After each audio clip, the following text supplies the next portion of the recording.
Lead your dynasty to glory in highly strategic games set in the most prominent temples of the Medang kingdom. That's what this is. You're building a temple, you have a secret color, and different things are going to happen. Here's how it plays. At the beginning of the game, you'll set up one of the setups they show you here. This is just basically to make a shape of the building. Each player is also going to get a tile that secretly shows you what color you are. You'll have a hand of tiles that could be anyone's color, and there's a marketplace below the board.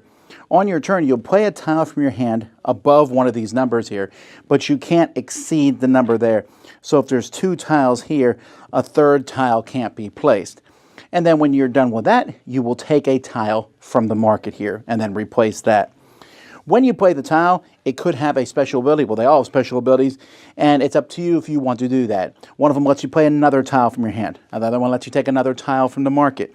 Another one lets you exchange one with a tile from the same dynasty or the same number. So if I put a 3 maybe, and I could switch that with a different 3 if it was that ability. One lets you remove a tile. Let's say this one's placed here, and I can get rid of an adjacent tile, which would kind of make these things settle down like that. And another one lets you clear the market and put more tiles there. This will continue until all of these are filled up. So this will have 1 in it. The next one will have 2, the next one will have 3, etc. And you build it. At that point, you're going to look at each row.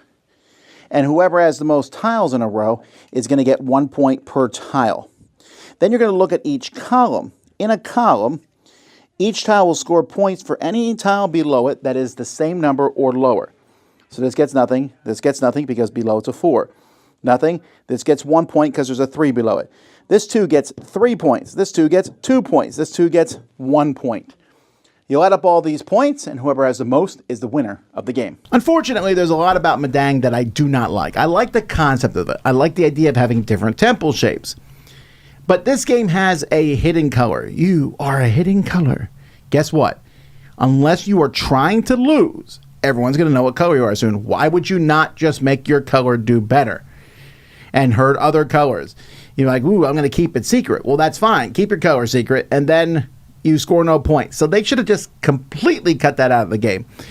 Unfortunately, the game, all the different abilities, their symbols are very similar, but it's just not that interesting. It's like, I'm put this one here, then you blew it up. All right, then I switched to, and then I built this, and oh, the game's over. I mean, it's a pretty fast game on here. It says 30 minutes, but it could go in 15 minutes. It's not particularly long. And it ends before anything really feels like it gets done.